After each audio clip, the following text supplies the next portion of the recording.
Bien, bonjour à ceux que j'ai pas salués.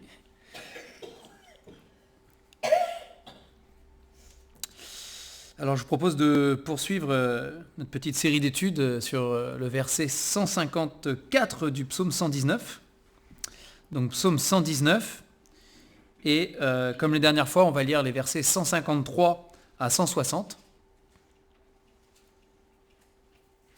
Avant de s'arrêter plus particulièrement sur le 154. Donc psaume 119, à partir du verset 153.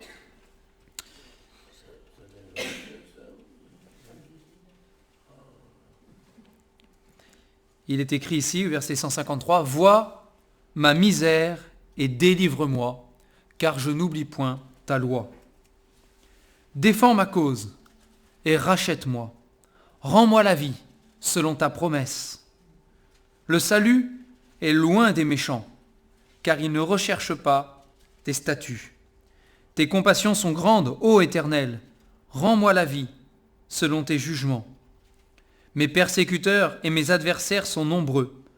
Je ne m'écarte point de tes préceptes. Je vois avec dégoût des traîtres qui n'observent pas ta parole. Considère que j'aime tes ordonnances. Éternel, rends-moi la vie selon ta bonté. Le fondement de ta parole est la vérité, et toutes les lois de ta justice sont éternelles. » Et donc au verset 154, nous avions vu la première partie déjà, où le psalmiste dit « Défends ma cause ».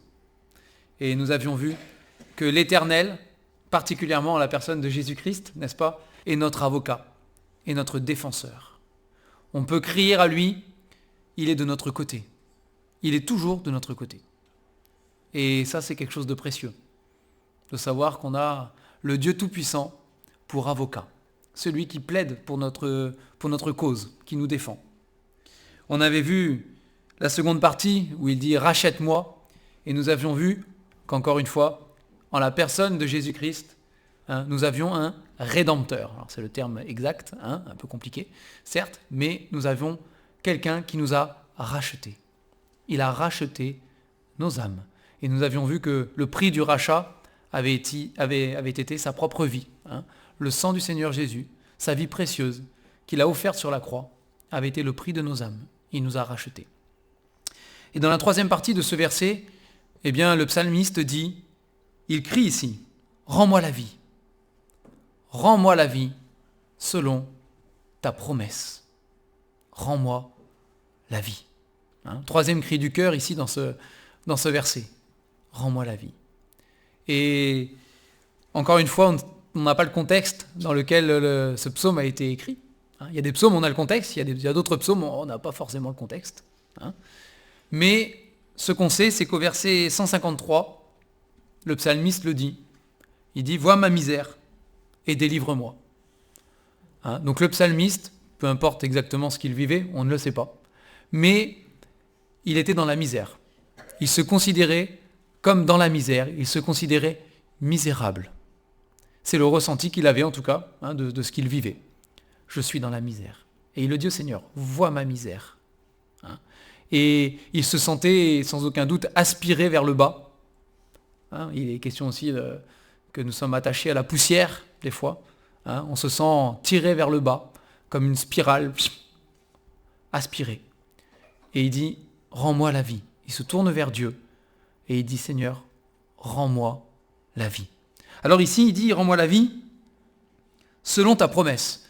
Et je me suis amusé à regarder du coup les autres fois, les autres mentions, parce que dans les versets suivants qu'on a lus, il y a aussi « Rends-moi la vie ». Et ailleurs, ça revient plusieurs fois, donc pour pas vous dire de bêtises, ça revient 7 fois dans le psaume 119. On a cette expression « Rends-moi la vie », 7 fois dans le psaume 119. Et une autre fois, on le verra aussi dans un autre psaume. Et donc, on va regarder ensemble ce matin les différentes fois où il est dit « Rends-moi la vie ». Et ici, c'est « Rends-moi la vie selon ta promesse ». Alors, on pourrait dire beaucoup de choses, j'imagine, dessus. Mais j'ai choisi 2 passages dans Ézéchiel. Ézéchiel, chapitre 18. Enfin, 2 versets, pas vraiment des passages. 2 versets. Ézéchiel 18, tout d'abord, verset 23.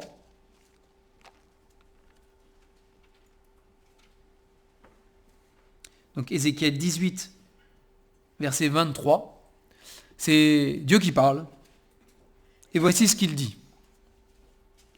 Ce que je désire, est-ce que le méchant meure, dit le Seigneur l'Éternel? N'est-ce pas qu'il change de conduite et qu'il vive?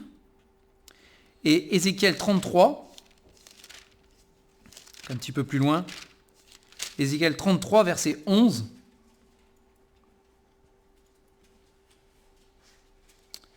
Voici ce qui est écrit. Dis-leur, je suis vivant, dit le Seigneur l'Éternel.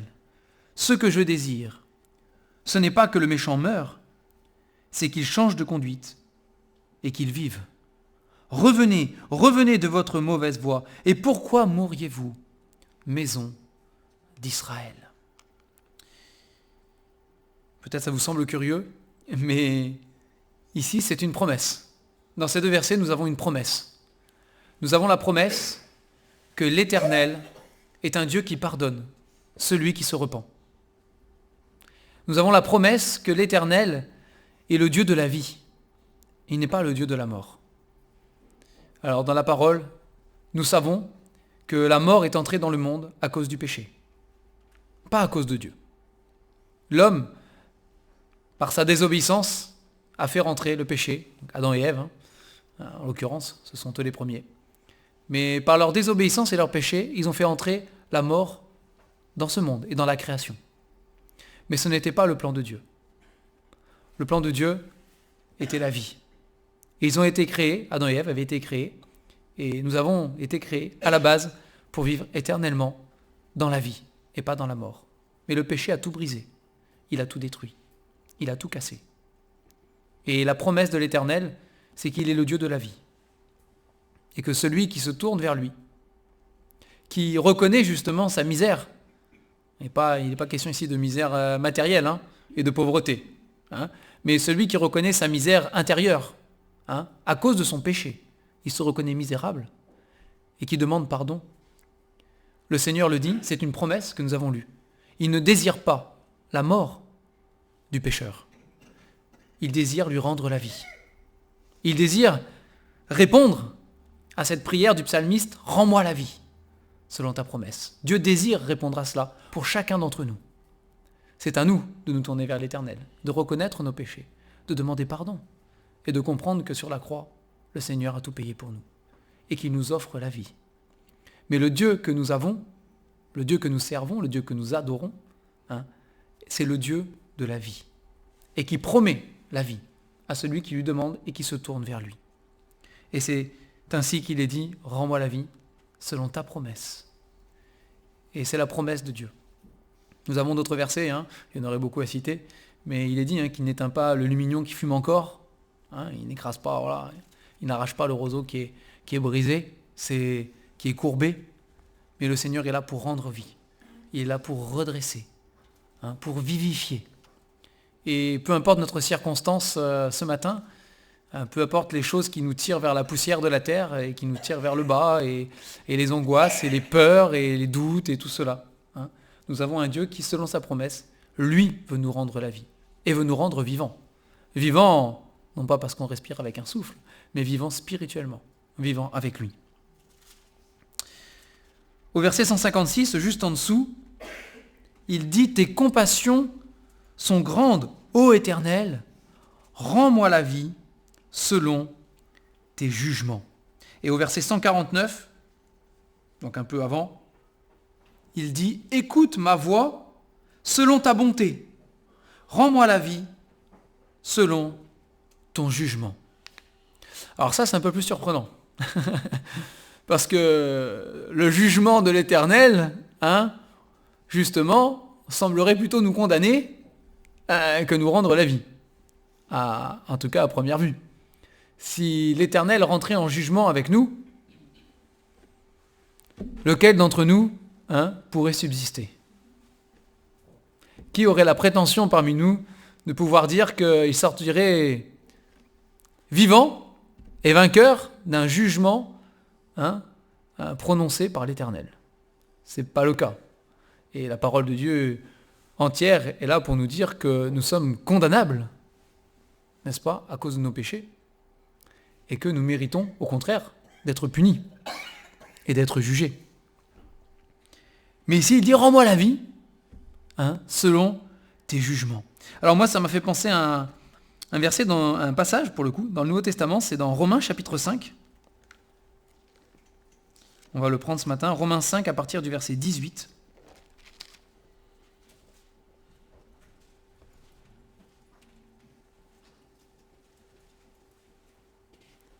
Romains 5 à partir du verset 18 jusqu'au verset 21.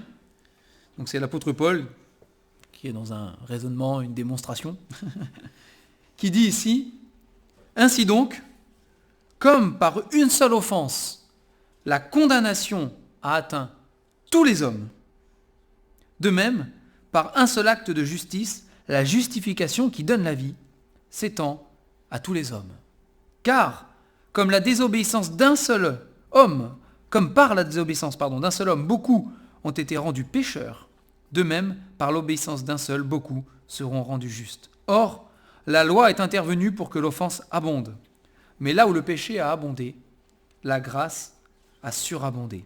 Afin que, comme le péché a régné par la mort, ainsi la grâce règne par la justice, pour la vie éternelle, par Jésus-Christ, notre Seigneur. » Et donc au verset 18, il dit ici, par une seule offense, une seule, celle d'Adam et Ève, et c'est ce dont il est question ici, comme je le disais tout à l'heure, par une seule offense, la condamnation a atteint tous les hommes. Mais le jugement qui devait tomber sur nous, c'est ce que nous révèle la parole, et particulièrement le Nouveau Testament, puisque c'est l'accomplissement de la chose. Le jugement qui devait tomber sur nous est tombé sur quelqu'un d'autre. Il est tombé sur Jésus-Christ. C'est ce que dit la parole. C'est par ses meurtrissures que nous sommes guéris. Par sa vie livrée, nous sommes sauvés. Et selon les jugements de Dieu, nous devrions obtenir la mort. Mais parce que le jugement est tombé sur Jésus, alors nous pouvons, par la foi en son nom, par la foi en Jésus-Christ, et non pas par nos œuvres, mais par la foi seule, nous pouvons obtenir la vie. Et nous pouvons dire, comme le psalmiste, « Rends-moi la vie selon tes jugements, selon ton jugement. » Parce que selon le décret de Dieu, quiconque place sa foi en Jésus-Christ, mort pour ses péchés, obtient le pardon et obtient la vie. Et pas une petite vie, la vie éternelle. La vie pour toujours avec le Seigneur. Une vie qui ne se terminera jamais et qui sera pour toujours dans la présence de Dieu. C'est inestimable et ça n'a pas de prix. Ça n'a pas de prix. Le prix qui a été payé, on l'avait déjà vu. C'est la vie du Seigneur Jésus. Mais ça n'a pas de prix. Rien sur cette terre n'est comparable à cette vie qui nous est offerte par le sacrifice du Seigneur Jésus. Rien. Beaucoup de choses dans ce monde voudraient nous attirer nos regards et nous faire miroiter des choses. Et l'ennemi de Dieu ne se lasse pas de le faire. Il est dit, il se déguise en ange de lumière, c'est pour ça. Mais rien n'a autant de valeur. Rien n'a autant de valeur.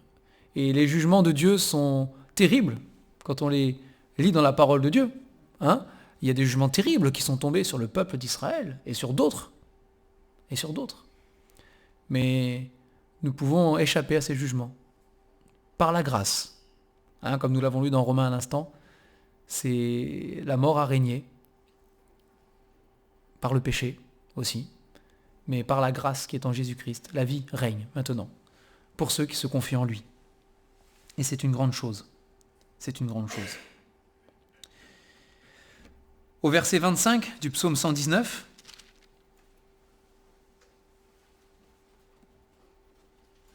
nous avons justement cette déclaration « Mon âme est attachée à la poussière.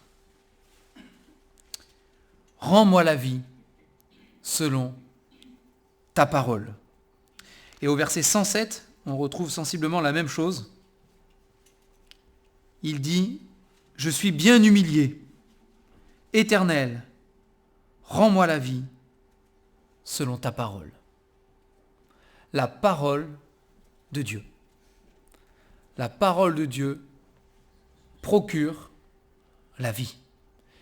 Et ce que nous révèle, encore une fois, l'Écriture, c'est que la parole de Dieu, c'est Jésus-Christ. On peut pas dire autrement.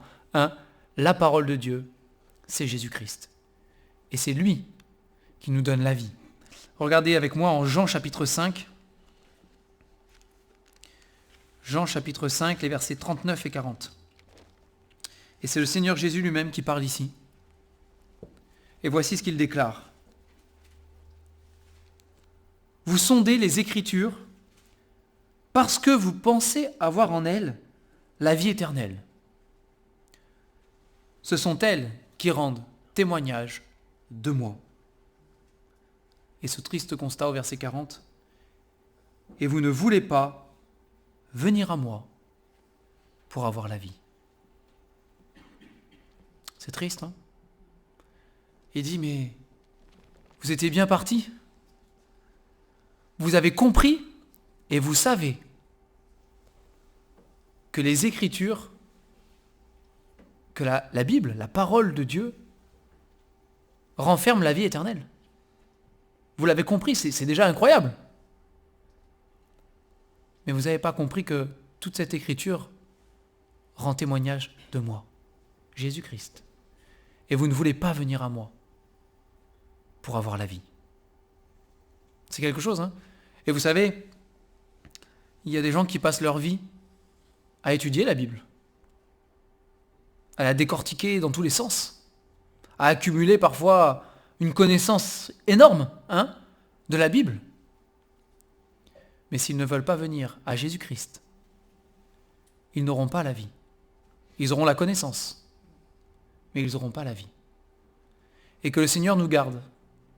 Que le Seigneur nous garde, chacun d'entre nous, à considérer cette parole de la bonne manière. Oui, c'est vrai, elle est la parole de Dieu et elle renferme la vie. Mais sans Jésus-Christ, elle devient morte, cette parole. Il est vrai que le Seigneur a fait des promesses. Sa parole ne revient pas à lui sans effet. Elle est vivante, c'est ce qui est écrit. Mais sans Jésus-Christ, elle n'est plus rien. C'est Christ la pierre angulaire. C'est ce que nous dit la parole. Christ est la pierre angulaire, celui sur lequel on bâtit toute chose. Et prenons garde à notre manière dont nous considérons la parole de Dieu. Et surtout, rends-moi la vie selon ta parole. C'est venons à Jésus-Christ. Allons à Jésus-Christ. Lui nous donnera la vraie vie. Et non seulement il nous donnera la vraie vie, mais il nous donnera aussi l'intelligence, la sagesse, par l'Esprit de Dieu, pour bien comprendre la parole. Ces scribes à l'époque là, du Seigneur Jésus, ces scribes, ces docteurs de la loi qui avaient une connaissance incroyable, et probablement beaucoup plus que nous, de l'Ancien Testament. Il n'y a rien à dire là-dessus. Ils sondaient les Écritures, mais ils ne discernaient pas Jésus. Ils ne le discernaient pas. Et ça ne leur servait à rien. Ça ne leur servait à rien. Alors oui, notre âme est attachée à la poussière, mais le Seigneur veut nous rendre la vie par Jésus-Christ, encore une fois. Par Jésus-Christ. Bon, je passe parce qu'il y aurait beaucoup à dire, mais au verset 88, le psalmiste dit « Rends-moi la vie selon ta bonté, afin que j'observe les préceptes de ta bouche. » Et dans le passage que nous avons tout à l'heure, le premier passage de base, au verset 59, il le dit aussi, « Considère que j'aime tes ordonnances éternelles, rends-moi la vie selon ta bonté. » Et nous avons vu que l'Éternel rend la vie selon sa promesse, parce qu'il ne désire pas que le méchant meure, et que le pécheur périsse, mais qu'il se repente et qu'il vive. Et tout cela, la vie qui nous est offerte, c'est parce que l'Éternel est bon. Il est bon. Et ce n'est pas juste une formule, c'est une réalité. L'Éternel est plein de bonté. Il y a des versets qui disent, l'Éternel est riche en bonté et en miséricorde et en compassion. Il est un Dieu qui est plein de bonté.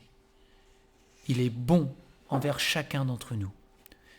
même dans les moments difficiles qu'on peut traverser et les chemins qu'on n'aurait pas choisi de suivre. Clairement. Hein. Ça ne change pas cette vérité fondamentale. Dieu est bon. Et il l'a prouvé. Il l'a prouvé. Romains 5,8. Hein, mais Dieu prouve son amour envers nous en ce que, lorsque nous étions encore des pécheurs, Christ est mort pour nous. Il l'a prouvé. Il nous a donné la vie. Parce que c'est un Dieu de bonté. Et je voudrais qu'on prenne ce passage dans Éphésiens chapitre 2.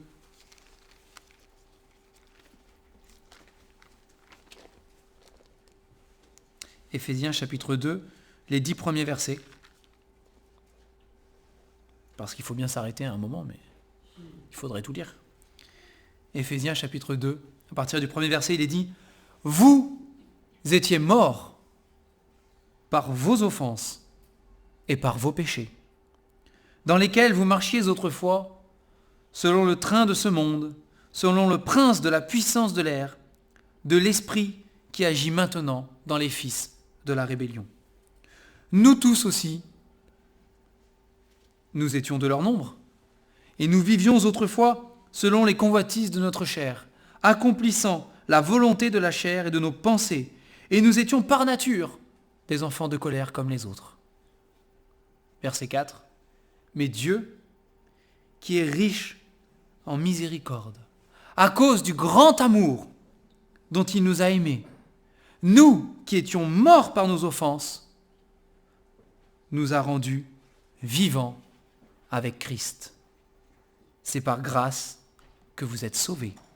Il nous a ressuscités ensemble et nous a fait asseoir ensemble dans les lieux célestes en Jésus-Christ, afin de montrer dans les siècles à venir l'infinie richesse de sa grâce par sa bonté envers nous en Jésus-Christ. Car c'est par la grâce que vous êtes sauvés, par le moyen de la foi. Cela ne vient pas de vous, c'est le don de Dieu. Ce n'est point par les œuvres, afin que personne ne se glorifie. Car nous sommes son ouvrage, ayant été créés en Jésus-Christ pour de bonnes œuvres, que Dieu a préparées d'avance, afin que nous les pratiquions. On s'arrête juste sur ce verset 4. Pour pas se perdre dans plein de choses, hein, perdre positivement. Mais dans ce verset 4, il nous le dit. Hein, la source de la vie qui nous est donnée, la source du salut de nos âmes et du pardon de nos péchés, la source de la vie spirituelle que Dieu plante en nous, c'est la bonté, la miséricorde, c'est la grâce que Dieu a eue envers nous. C'est un Dieu de grâce et un Dieu de bonté. Et on ne doit pas craindre, on ne doit pas douter de se tourner vers lui, d'aller vers lui et de dire « Seigneur, rends-moi la vie selon ta bonté. Je me suis égaré, peut-être, ça nous arrive. Je suis tombé, peut-être aussi. Ou bien les choses du monde m'ont séduite. Mes pensées ne sont pas pures. Je suis ce que je suis. J'en ai conscience. Mais je compte sur ta grâce et sur ta bonté, Seigneur. Rends-moi la vie selon ta bonté, selon ce que tu es. Et le Seigneur le fait toujours. Quand nous sommes sincères, le Seigneur le fait toujours. Toujours. Parce qu'au psaume 143, donc c'est la mention qui est dans un autre psaume, parce qu'au psaume 143, verset 11, voici ce qu'il est dit. À cause de ton nom éternel, rends-moi la vie. À cause de ton nom éternel, rends-moi la vie. Ce n'est pas à cause de ce que je suis moi. Ce n'est pas à cause de mes mérites. Ce n'est pas à cause de mes émotions, de ce que je ressens, des circonstances de la vie. Non. C'est à cause de ton nom éternel. À cause de qui tu es. à cause de tes promesses, de tes jugements, de ta bonté, de ta parole, à cause de ta personne. Et c'est cela aussi, de se tourner vers l'Éternel. C'est d'abandonner ce que nous sommes, d'arrêter de regarder à nous-mêmes et aux choses de la vie, et de ne regarder qu'à Dieu seul. Et à Dieu seul. À cause de ton nom éternel, rends-moi la vie. Je ne le mérite pas. Clairement, je ne le mérite pas. Et nous ne le méritons pas. Personne ne le mérite. Que celui qui n'a jamais péché lui jette la première pierre. Tout le monde est parti. Il n'en est resté aucun. Aucun. Parce que nul n'est juste devant le Seigneur. Ce n'est pas à cause de nous, mais c'est à cause de lui. Plus particulièrement, on pourrait dire grâce à lui. Je préfère le dire dans ce sens, même si ça marche aussi. Il est la cause aussi du pardon et de notre salut. Mais c'est grâce à lui et grâce à ce qu'il est.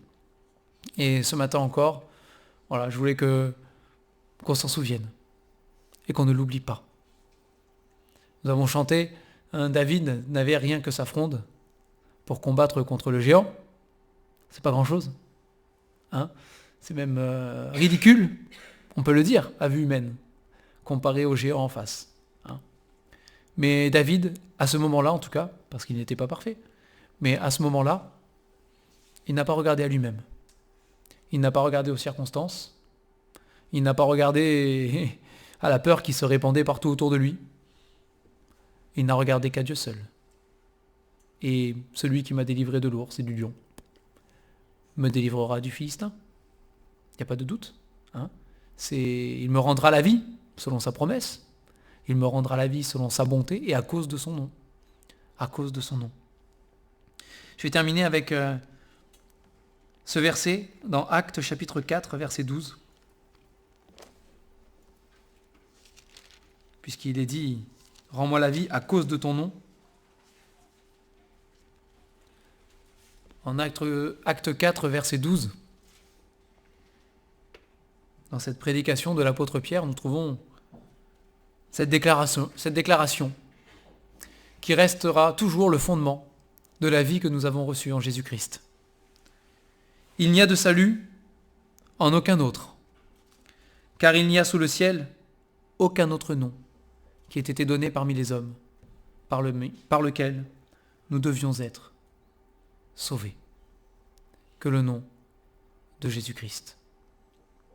Et quand nous implorons le Seigneur dans nos vies, nous l'implorons à travers le nom du Seigneur Jésus. Si vous le voulez, en nous cachant derrière Jésus-Christ. C'est lui qui a tous les droits devant le Père, parce qu'il est parfait, parce qu'il est le Sauveur. C'est lui qui mérite toutes choses, et pas nous. Mais grâce à l'amour qu'il a eu envers nous, nous sommes participants de ses mérites. Il est dit que nous sommes co-héritiers avec Christ. C'est fort, nous sommes participants de sa vie qu'il nous donne, de ses mérites, de ce qu'il est. Et nous pouvons nous présenter devant Dieu sans craindre les jugements qui sont déjà tombés sur lui. C'est plus grand que des mots humains et qu'une simple prédication pourrait en dire. C'est bien plus grand que ça. Parce que c'est l'amour de Dieu. Et il n'est pas limité. On essaye de l'exprimer comme on peut. La parole de Dieu l'exprime comme elle le peut aussi pour s'adresser à des hommes qui sont limités. Mais nous n'aurons jamais fait le tour de toutes ces choses. Mais ce que nous savons, parce que la parole le dit et le proclame, c'est que Dieu veut nous rendre vivants. Il ne veut pas qu'on soit abattu, l'âme dans la poussière, rampant et survivant. C'est pas ce qu'il cherche. Sa promesse, c'est qu'il veut nous donner la vie. C'est sa volonté. Il veut nous rendre vivants en Jésus-Christ. Et je prie que ce soit le cas pour chacun d'entre nous ce matin.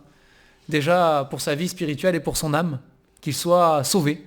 Que chacun d'entre vous, vous ayez accepté le Seigneur Jésus comme celui qui vous donne la vie éternelle. Et que vos péchés soient pardonnés. C'est la première chose. Et pour nous qui sommes enfants de Dieu, ma prière c'est que nous soyons vivants. que nous ne soyons pas à vivoter notre vie avec le Seigneur, que nous ne soyons pas en train d'essayer de survivre dans ce monde, même si ce monde est dur, et la parole de Dieu le dit, c'est pas la question, ça c'est une certitude, mais que nous soyons vivants en Jésus-Christ, réellement, que nous puissions vivre de Christ, et ainsi, malgré ce qui se passe dans ce monde, avoir une paix qui surpasse toute intelligence, tout ce qu'on peut en dire, toute description, parce que le Seigneur est avec nous, il nous l'a promis, il est celui qui rend la vie. On va prier pour terminer. Seigneur notre Dieu, ce matin encore, nous te disons merci d'avoir pu plonger nos regards dans ta parole avec le Seigneur Jésus. Seigneur, que dire de plus sinon rends-nous la vie. Tu es le Dieu vivant et vrai. Et nous savons, Seigneur, que tu as pour nous prévu de grandes choses, que tu as pour nous des projets de paix et non de malheur. Alors, Seigneur, aide-nous à considérer combien tu es bon. Et dans notre vie, à être des chrétiens, des enfants de Dieu vivants de Christ, reflétant Christ. Seigneur, encore une fois, je te prie que personne ce matin ne se prive de la grâce de Dieu. Seigneur, tu connais toutes choses. Tu connais nos cœurs à chacun. Devant toi, rien n'est caché, mais tout est nu et découvert. Alors Seigneur, par ta parole, parle à chacun, comme tu l'entends, pour le salut, pour la vie. Au nom du Seigneur Jésus. Amen.